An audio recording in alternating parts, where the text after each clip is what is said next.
Hello दोस्तों, ये lecture पिछले लेक्चर का कंटिन्यूएशन है। पिछले लेक्चर में हमने मैट्रिक्स चैप्टर जो शुरू किया था उसमें हम मैट्रिक्स के प्रॉपर्टीज़ के बारे में मल्टीप्लिकेशन ऑफ टू मैट्रिक्स के तक पढ़े थे और उसके प्रॉपर्टीज़ के बारे में हमने पढ़ा था। अब उसके बाद हम उस मैट्रिक्स चैप्टर को उससे आगे बढ़ते हैं और इस लेक्चर में कोशिश करेंगे कि ये चैप्टर ख़त्म हो जाए। ठीक है, तो इस मैट्रिक्स चैप्टर को पढ़ते हैं। तो हम अभी जो पढ़ने वाले हैं वो एक चीज़ जो जानना चाहिए, डिटरमिनेंट ऑफ मैट्रिक्स क्या होता है। तो अगर ए स्क्वायर मैट्रिक्स है ऑर्डर n इंटू एन का, तो डिटरमिनेंट हम इस तरह लिखते हैं। ये सिंबल है डिटरमिनेंट का, ये इस तरह। तो ए आई जी मैट्रिक्स है तो डिटरमिनेंट क्या होगा, इस तरह या इस तरह होगा। तो अगर लैम्डा ए मैट्रिक्स को अगर किसी स्केलर मैट्रिक्स से स्केलर वैल्यू से मल्टीप्लाई करते हैं और उसका डिटरमिनेंट लेते हैं तो वो लैम्डा का पावर एन, अगर एन ऑर्डर का मैट्रिक्स है तो लैम्डा का power n into determinant of matrix है, ये हो जाएगा। ठीक है, इसको हम समझ आगे जाके डिटरमिनेंट चैप्टर में देखेंगे भी कि ये कैसे आया। ठीक है, तो यहाँ पर ए बी मैट्रिक्स का डिटरमिनेंट कैसे निकालेंगे, तो हम ए का डिटरमिनेंट निकालेंगे और बी का डिटरमिनेंट निकालेंगे और मल्टीप्लाई कर देंगे। ठीक है, इस तरह ये डिटरमिनेंट ऑफ मैट्रिक्स था, जो कि एक स्मॉल पार्ट है।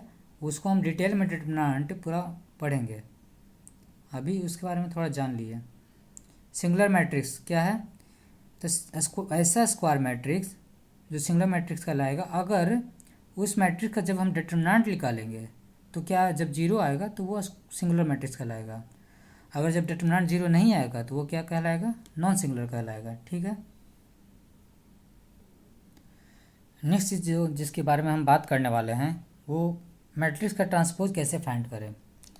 ट्रांसपोज ऑफ मैट्रिक्स कैसे पता मिलेगा, तो हम जब रो और कॉलम को आपस में इंटरचेंज कर देते हैं तब हमें मैट्रिक्स का ट्रांसपोज मिलता है। ट्रांसपोज ऑफ ए कैसे डिनोट करते हैं, ए डैश से भी ऐसे कर सकते हैं, या ए का ट्रांसपोज ऐसे, ए पावर टी है जो ट्रांसपोज को डिनोट करता है।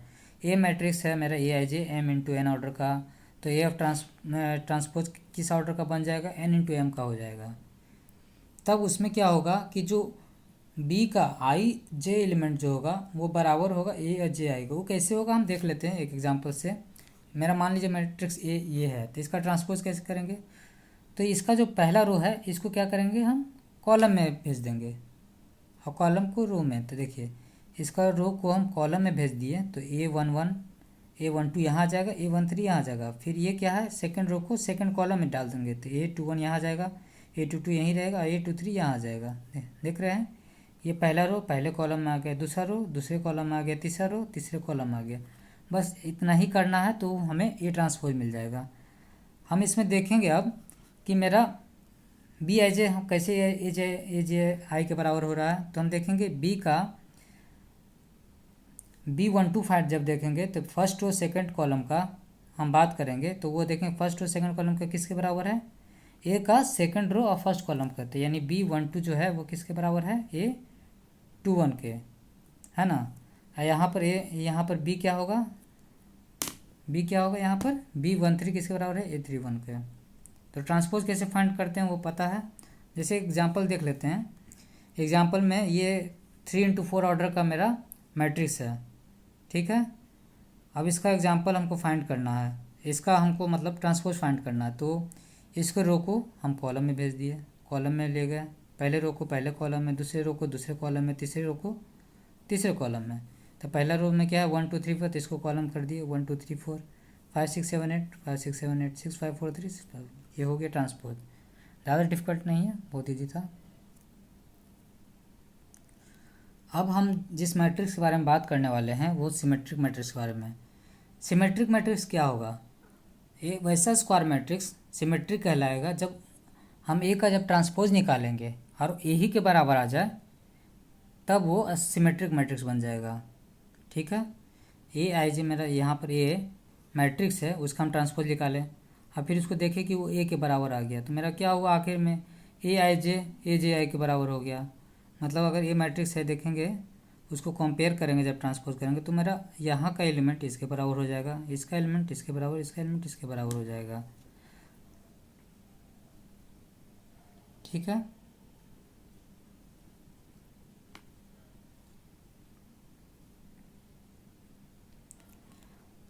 स्क्यू सिमेट्रिक मैट्रिक्स क्या है? तो एक ऐसा square matrix A is said to be square matrix if जब ए का ट्रांसपोज जब -a के बराबर आ जाए, जब ए का ट्रांसपोज करे तो -a के बराबर आ जाए तो वो स्क्यू सिमेट्रिक मैट्रिक्स कहलाएगा। तो ए ट्रांसपोज का -a, तो ए आई जे के बराबर हो जाएगा, ए माइनस ऑफ ए जे आई के बराबर हो जाएगा। आपको ए आई जे माइनस ए जे आई के बराबर, एक एग्जांपल ऐसे दिखा देते हैं आपको। ऐसे ए अगर मैट्रिक्स है A11, A12, A13, A21, A22, A23,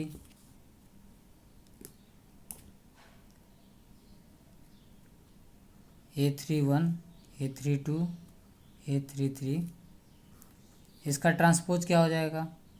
तो इसका ट्रांसपोज क्या हो जाएगा?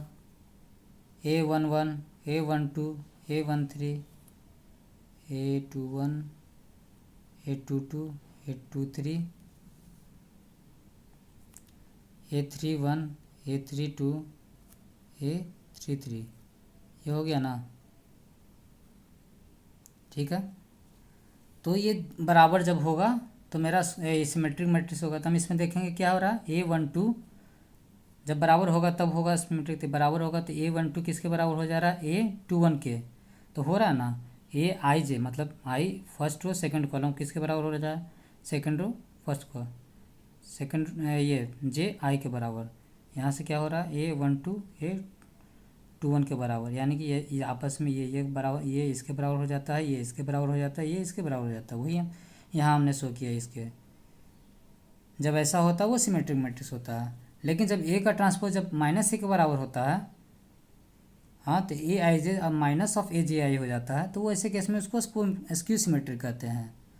हाँ, जब वेन आई इक्वल टू जे, जब हम डायगोनल एलिमेंट्स की बात करते हैं उस केस में आई इक्वल टू जे हो जाएगा। तो हम जब आई जे करेंगे तो क्या होगा, जे की जगह आई पुट कर देंगे, यहाँ भी जे की जगह आई पुट कर देंगे, तो इसको इधर से इधर ले जाएंगे तो क्या होगा, 2ai हो जाएगा। तो ai 0, यानी कि डायगोनल एलिमेंट्स इसमें सारा स्क्यू सिमेट्रिक मैट्रिक्स में जितने भी डायगोनल एलिमेंट्स है वो क्या हो जा रहे हैं, A11 हो या A22 हो या A33 हो, वो सारे एलिमेंट क्या हो जा रहे हैं, 0 हो। अगर n इंटू एन ऑर्डर का होगा तो an इंटू एन भी, यानी कि diagonal elements of skew symmetric matrix, skew symmetric matrix ये 0 होता है। ठीक है।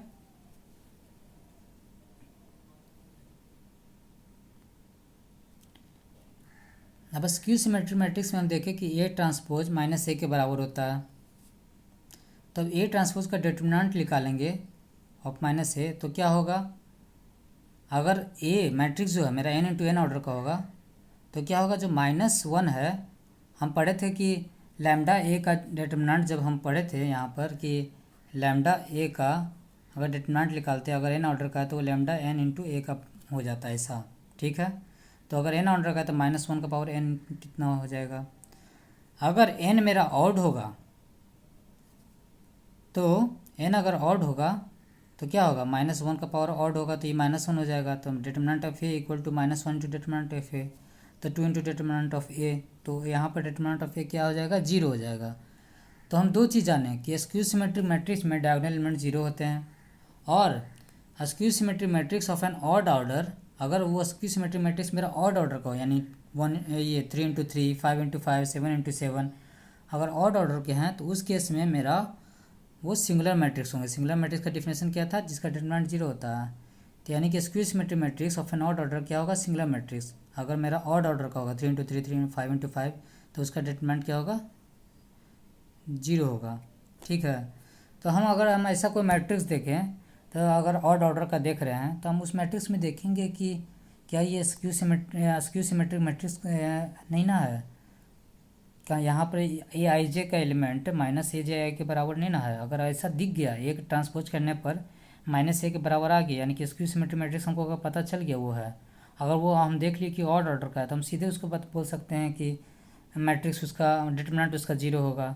हमें यहाँ तक सॉल्व करने की भी ज़रूरत नहीं होगी उस केस में। तो हमें पहले एक बार देखना होगा कि वो जो मैट्रिक्स है वो कौन सा मैट्रिक्स है, सिमेट्रिक है, स्क्यू सिमेट्रिक है। ठीक है, अब बेसिक प्रॉपर्टीज़ पढ़ते हैं ट्रांसपोज का। अगर हम किसी मैट्रिक्स का ट्रांसपोज करते हैं और फिर उसको दोबारा ट्रांसपोज करते हैं तो वो यही मैट्रिक्स के बराबर हो जाएगा। अगर हम किसी मैट्रिक्स में स्केलर से मल्टीप्लाई करते हैं फिर उसका ट्रांसपोज करते हैं, वो बराबर होगा किसी मैट्रिक्स को ट्रांसपोज करने के बाद वो लैम्डा से मल्टीप्लाई कर देंगे, वो बराबर होगा। और ए प्लस बी दो मैट्रिक्स का सम करके ट्रांसपोज करें या इंडिविजुअल मैट्रिक्स का ट्रांसपोज करके सम करें, वो बराबर होगा। उसी तरह इसके लिए भी यहाँ पर अंतर है, ए बी सी का जब हम ट्रांसपोज करते हैं वो बराबर होगा सी के ट्रांसपोज के इंटू बी के ट्रांसपोज इंटू ए का ट्रांसपोज। यहाँ उल्टा हो जाता है, C transpose into B transpose A transpose. A B का ट्रांसपोज करेंगे तो वो किसके बराबर होगा, B transpose into A transpose. ठीक है, अगर एन ऑर्डर ए मैट्रिक्स अगर एन ऑर्डर का है, ठीक है, अगर ए मैट्रिक्स है उसको हम एन बार मल्टीप्लाई करते हैं, जैसे ए इंटू ए इंटू ए इंटू एन बार, और फिर उसका ट्रांसपोज करें, वो बराबर होगा कि हम पहले ही ट्रांसपोज कर ले और फिर उसको एन बार मल्टीप्लाई करेंगे। ठीक है, इन प्रॉपर्टीज़ को याद रखना है। आप कोशिश कर सकते हैं कि ये कुछ चीज़ों को आप खुद प्रूफ करें। अगर आपसे नहीं प्रूफ हो, अगर आपको प्रूफ करने में दिक्कत है तो आप कमेंट सेक्शन में लिख सकते हैं। अगर आपको इसका प्रूफ चाहिए तो मैं इसको प्रूफ भी कर दूंगा। ठीक है, अभी आप इसको प्रॉपर्टी समझिए, प्रॉपर्टीज़ का यूज करने के लिए सीख जाइए, फिर उसका प्रूफ भी आप खुद से भी कर सकते हैं। नहीं समझ में आया तो आप कमेंट में लिखिए, मैं भी प्रूफ कर दूंगा। ठीक है, नेक्स्ट ये जो पढ़ने जा रहे हैं ऐसे कि हम ये प्रॉपर्टी देखें, ए मैट्रिक्स को एन बार मल्टीप्लाई करें आपस में और फिर ट्रांसपोज करें, या ए का ट्रांसपोज करके पावर एन ले, वो बराबर होता है। तो अगर इसमें ए मैट्रिक्स मेरा अगर सिमेट्रिक हो, ए मैट्रिक्स अगर सिमेट्रिक होगा तो क्या होगा, ए का ट्रांसपोज ए के बराबर हो जाता है। तो हम देख रहे हैं कि ए एन ऐसा बन जा रहा है, यहाँ पर ए एन जो हो का ट्रांसपोज जो बन जा रहा है वो ए एन के, यानी कि ए एन भी मेरा क्या बन गया, सिमेट्रिक मैट्रिक्स बन गया। ठीक है, अगर ए मेरा स्क्यू सिमेट्रिक है तो ए ट्रांसपोज क्या हो जाएगा, ए ट्रांसपोज माइनस ए के बराबर होगा, तो ए एन का पावर ट्रांसपोज जो है वो माइनस ए के एन होगा, ऐसे होगा। तो इस केस में क्या होगा कि अगर एन ऑड होगा, अगर ऑड होगा तो क्या हो जाएगा, माइनस ए के बराबर आ जाएगा, माइनस ए का पावर एन हो जाएगा अगर ऑड होगा तो। ठीक है, अगर एन इवन होगा तो क्या होगा, ए का पावर एन हो जाएगा इवन होगा तो अगर ऑड होगा तो मेरा क्या आ गया, एक ये बन गया सिमेट्रिक मैट्रिक्स का फॉर्म में बन गया।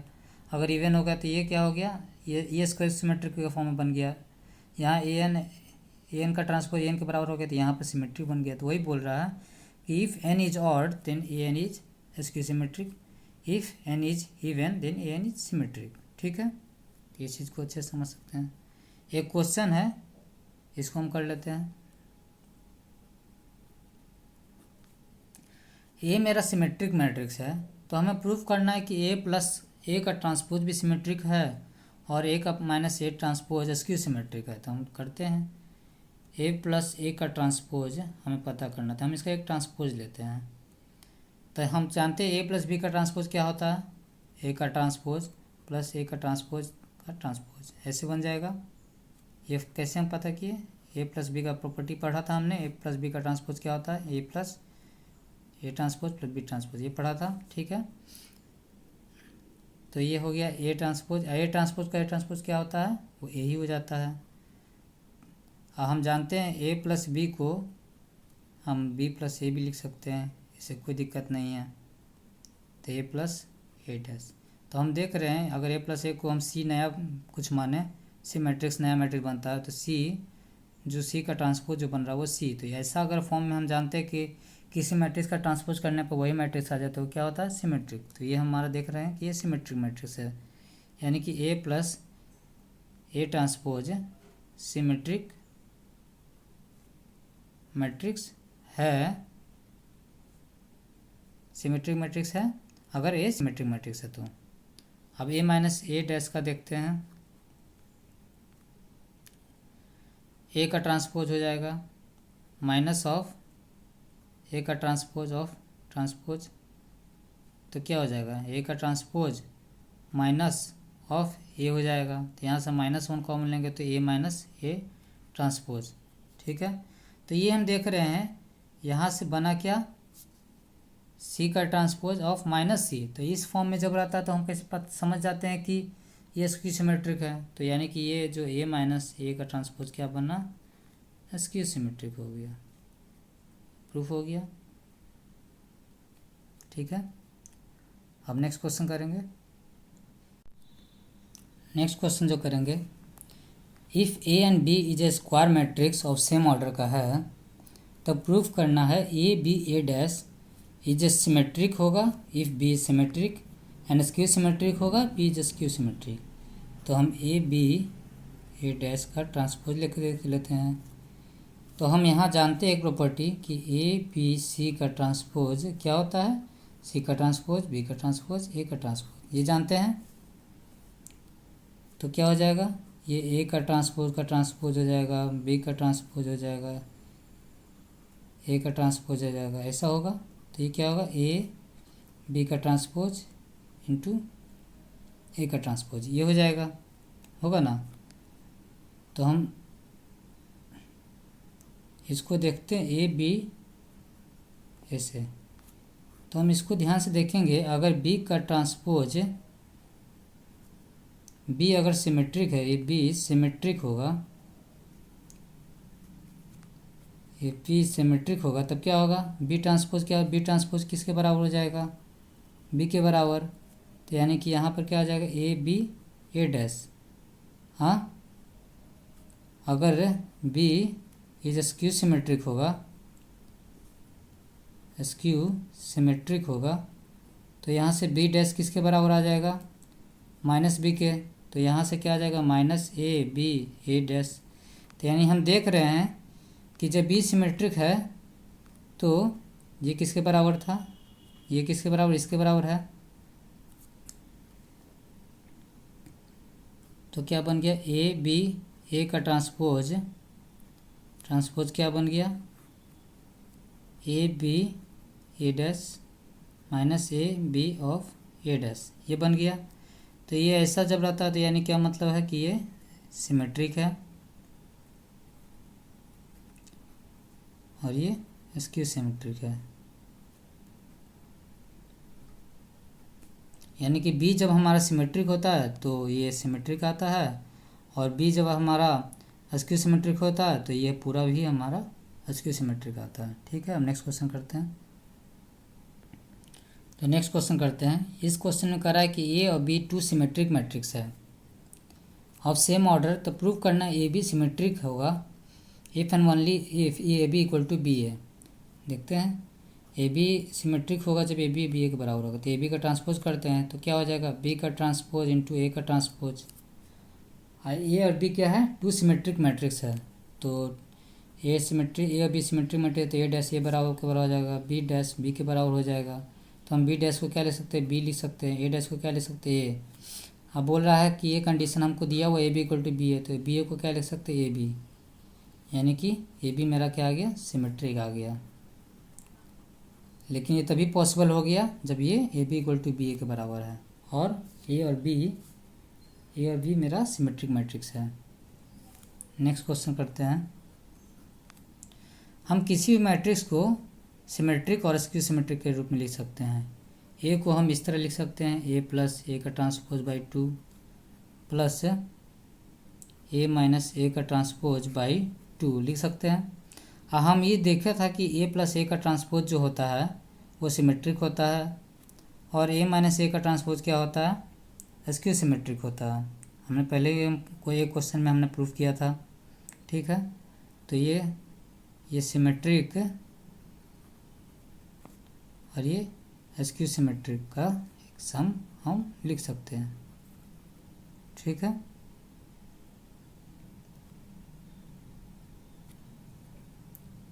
यही तो करना था। नेक्स्ट क्वेश्चन करते हैं।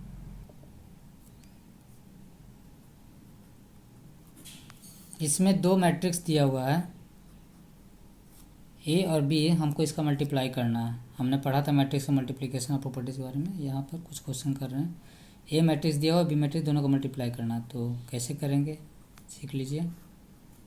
1 -2 -3 -4 2 5। बी क्या है? 2 3 4 5 2 1। तो ये क्या है? 2 रो है 3 कॉलम है, 3 रो है 2 कॉलम है, 2 रो है 3 कॉलम है, 3 रो है 2 कॉलम है। तो देखिए 3 3 सेम है।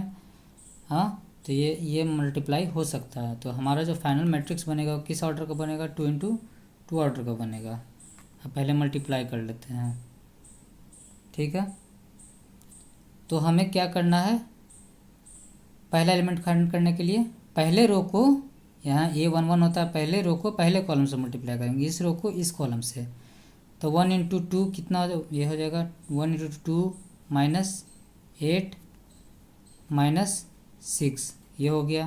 दूसरा एलिमेंट फाइंड करना है, तो कैसे फाइंड करेंगे? पहला रो को दूसरा एलिमेंट से, ठीक है। यहाँ होता है A12 पहला रो दूसरा कॉलम से, तो इसको इससे मल्टीप्लाई करेंगे तो हो जाएगा 3। 1 इंटू 3 -25 -10 हो गया। -3 इंटू 1 क्या हो गया? -3 हो गया, ठीक है। अब यहाँ देखेंगे तीसरा एलिमेंट के लिए बोलेंगे फाइंड करने के लिए, तो वो होगा नहीं, क्योंकि यहाँ पहला रो है लेकिन पहले रो को थर्ड कॉलम से, यहाँ तो थर्ड कॉलम है ही नहीं, तो वो होगा ही नहीं, ठीक है। उसी तरह हम इसको फाइंड करेंगे। सेकंड रो है 2 1, सेकंड रो को फर्स्ट कॉलम से, तो -8 +8 5 2 10, इसको करेंगे इससे। अब -4 12 +10 +5, ये हो गया। तो कितना बन गया?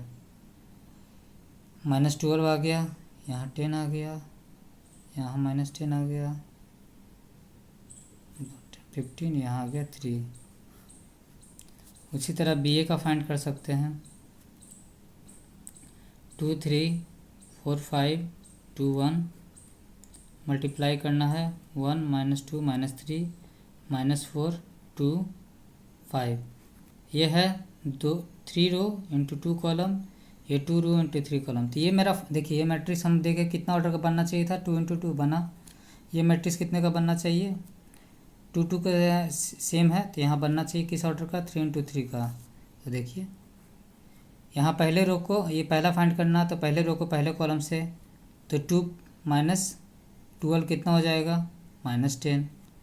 यहाँ इसको फिर इससे मल्टीप्लाई करेंगे, 2 इंटू -2 -4, 3 इंटू 2 6, तो ये 2 हो जाएगा। अब इसको क्या करना है? पहले रो को थर्ड कॉलम से मल्टीप्लाई करना है तीसरे एलिमेंट के लिए, तो 2 इंटू -3 -6 और 5 3 जा 15, तो ये हो जाएगा +9। इसको कर लेते हैं 4 -20 कितना हो जाएगा? -16 -8 +10 2 हो जाएगा। -12 +25 13 हो जाएगा। 2 -4 -2 हो गया। 2 -4 +2 -2 आ गया। -6 +5 -1 आ गया। ये मेरा बन गया फाइनली 3 इंटू 3 का।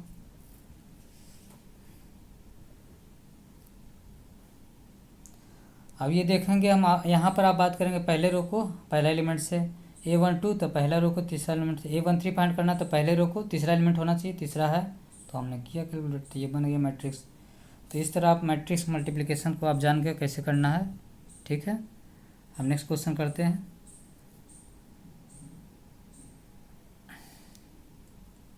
नेक्स्ट क्वेश्चन है, मेरा A मैट्रिक्स दिया हुआ है और B मैट्रिक्स है PQ जो कि नल मैट्रिक्स के बराबर नहीं है, सच डैट इस तरह की AB को जब हम मल्टीप्लाई करेंगे वो B ही के बराबर हो जाएगा।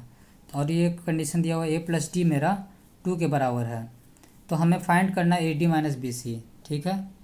तो AB = B दिया हुआ है, तो हम A × B मल्टीप्लाई करेंगे, ABCD, B क्या है? PQ, अभी यहाँ भी PQ है, ठीक है। ये 2 रो इंटू 2 कॉलम, यहाँ 2 रो इंटू 1, तो यहाँ मेरा फाइनली क्या बन जाएगा? 2 × 1 का बन जाएगा। ये भी 2 रो 1 कॉलम, दो मैट्रिक्स का मल्टी कंपेयर करने के लिए भी मेरा सेम ऑर्डर का होना चाहिए। तो ए को पी से, बी को क्यू से, तो क्या होगा, A P plus B Q C P plus D Q, ये आ गया पी क्यू के बराबर। इसको यहाँ से लिख लेते हैं, A P plus B Q किसके बराबर आ गया, पी के, और C P plus D Q किसके बराबर आ गया, क्यू के। ठीक है, ये आ गया। हम अब इसको सिंप्लीफाई कर देते हैं थोड़ा। बी क्यू को क्या लिख सकते हैं, पी वन माइनस ए। फिर उसी तरह सी पी को क्या लिख सकते हैं, क्यू वन माइनस टी लिख सकते हैं। अब यहाँ पर क्यू के जगह हम क्या पुट कर सकते हैं, इससे पहले इक्वेशन से हम उठा सकते हैं, क्यू के जगह लिख सकते हैं P into one minus A into P divide by B into one minus T, ये हो सकता है। ये पी कैंसिल हो जाएगा, तो ये बी इंटू सी हो जाएगा multiply one plus A D minus A plus D. ठीक है, तो यहाँ A D minus B C क्या हो जाएगा, A plus D minus one. तो ए प्लस डी कितना है मेरा, यहाँ ए प्लस डी कितना है, टू है। ठीक है, तो A plus two minus one क्या हो गया, वन हो गया आंसर। ठीक है, नेक्स्ट क्वेश्चन। अब एक क्वेश्चन आप, नेक्स्ट क्वेश्चन है, ए मैट्रिक्स दिया हुआ तो हमें शो करना है कि ए का पावर 8 जो है वो ये बनेगा। ठीक है, तो हम ए स्क्वायर निकाल लेते हैं। ए स्क्वायर कैसे लिख लेगा, ए को ए से मल्टीप्लाई करके, तो पी क्यू 01 को हम पी क्यू 01 से मल्टीप्लाई करेंगे तो क्या बन जाएगा, ये हो जाएगा। पहले रो को पहले कॉलम से करना होगा, ये पहला के लिए। तो P square P into P और क्यू इंटू जीरो, तो पी यहाँ पी स्क्वायर आ गया। फिर दूसरा एलिमेंट के लिए क्या करना है, इसको इससे मल्टीप्लाई करेंगे, पी को क्यू से और क्यू को 1 से, तो पी क्यू प्लस क्यू आ गया। ठीक है, और यहाँ 0 को इससे 1 को यहाँ से, तो क्या हो गया, ये 0 हो गया। 0 को क्यू से 1 को 1, तो यहाँ 1 हो गया।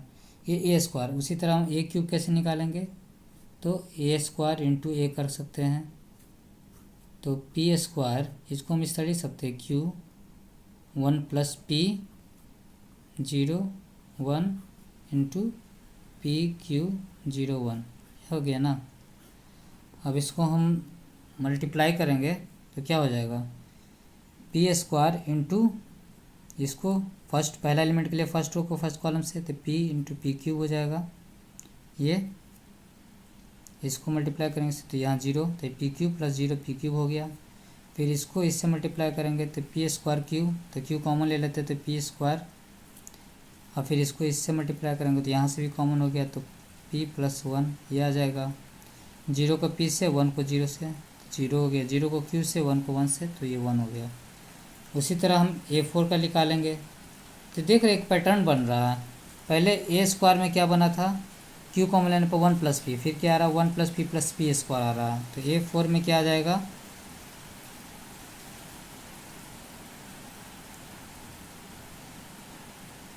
A4 में क्या आ जाएगा, अगर हम इसको एक बार और मल्टीप्लाई करके देखेंगे P3, तो A4 में आ जाएगा, यहाँ P4 बन जाएगा 0, और यहाँ पर बन जाएगा क्या, Q P cube plus P square plus P plus 1, यहाँ 1 हो जाएगा। उसी तरह सिमिलरली आगे बढ़ रहे हैं, और उसी तरह ए का पावर 8 क्या बन जाएगा, P4 P8 हो जाएगा यहाँ 0। अगर इसी तरह A5 निकालेंगे, A6 निकालेंगे, A7, तो यहाँ P8 आ जाएगा। ठीक है, तो यहाँ पर क्या आ जाएगा, Q।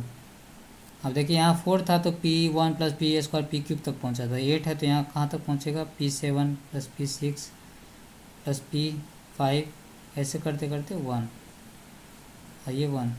हम एक चीज़ देखेंगे कि ये ज्योमेट्रिक सीरीज फॉर्म कर रहा है।